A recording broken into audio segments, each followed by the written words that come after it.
Here's 4 acts. I'm going to give you 4 acts that people feel that once the superseding indictments comes up, it might contain. The first one is, I think, going to be the most attractive one for the feds. Now, and you could do your research on this while I'm telling you. So in 2019, King Von and also Lil Durk caught a case where they supposedly robbed a guy for some jewelry, took some money from him, and when the guy was like still like, like what the fuck, whatever, they said that allegedly, at least in the preliminary hearing, they said that Durk reached his hand outside the car with a gun and shot the dude a couple times. The dude went to the hospital, whatever. They got indicted. They were both locked up, right? Subsequently in 2020, so this is 2019, right? They were locked up for a while. They get out. In 2020, November, you get Vaughn, who died, right? Now, the preliminary hearing had said that there was enough evidence that this could go to trial, right? This is all you could find this video of the judge saying, hey, this is a probable cause hearing because it's a preliminary hearing where he could go to trial. Cool. Now, Vaughn dies the year after in 2020. However, in 2020, I think it's 2022. 2022 October, 2 months after Lil Pop gets killed, Fonnie Willis, who's number one already, everybody knows, an overzealous DA. You see that she's going after Trump, wife and Lucci. We see she's going after Jeffrey Williams, aka Young Thug. All about headlines. Say again? I said she's all about headlines. She can't really prove a case. She just wants headlines. She wants clout. That's all she does. Because she's gonna lose a lot of these cases she's prosecuting. Exactly. So apparently she comes out and says, "This is now. Keep in mind, this is 2 years after Vaughn has been dead." She says, "Hey, we're gonna actually drop the charge against Durk. Why?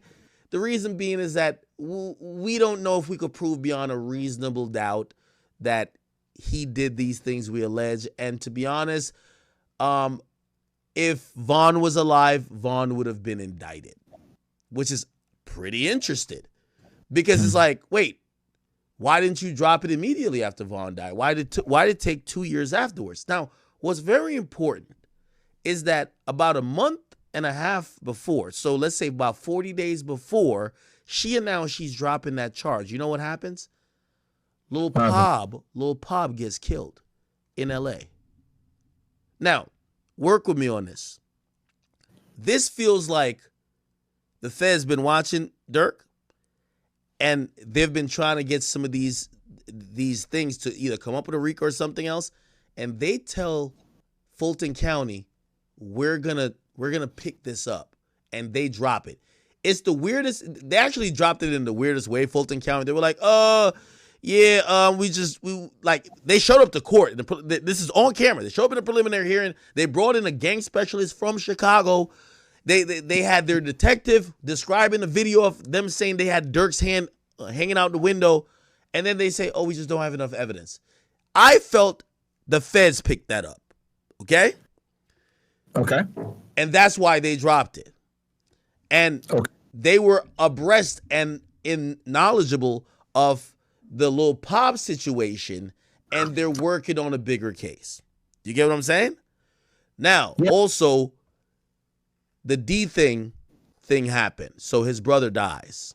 When his brother dies, apparently there was multiple other people who died. By the way, I don't think, lyrics will be used here, but Durk kind of raps vividly about get back, like, yo, if you was there that night, niggas died. And then he also rapped like, yo, 2 people, like he's kind of very vivid, but who cares about the lyrics? This indictment shows that the feds knew that the 2 dudes that were responsible for the killer of, responsible for the death of the killer of D-Thing, it was a murder for hire. Yet they don't charge the person who did the hire. So if we're putting everything together, that's 3 situations. So we have the Pop, that's in a complaint. The Atlanta situation got magically dropped, which I think, but the timing is weird. It's a month after the Pop situation. Interesting. Y'all could have dropped it 2 years before. Cool. And then the last situation where people are thinking is FBG Cash. Now, this is a guy who supposedly showed up to the Vaughn mural, took a picture. After he took a picture, he got killed. Okay? Yeah. Now, there isn't much proof on that other than Durk kind of mocking him, saying, yo, we left that boy by the tree or something like that, and right where he died was this big-ass tree, right? Yep. However, people like Trenches News have said, hey, listen, that murder is similar of the sort, and those people involved with it, they're all either getting jammed up or they got caught for other shit and they don't have lawyers and they're gonna go squeal.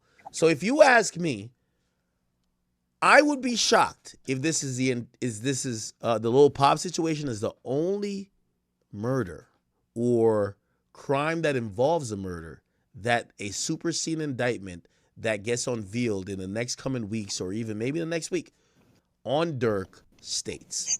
What do you think about that in comparison to what you see? And by the way, look at that case. Look at the history. So go to the history tab with the case you're looking at. Don't that shit look weird? It's all sealed. You tell me why it would be sealed. So, okay, before I respond to this, do you have my, is my audio good on your end, bro? Because they're saying that it's bad, because I really want everybody to hear what I'm going to say here. So again, you're peaking. So, I'm peaking? Yeah. All right, hold on. Should I turn off,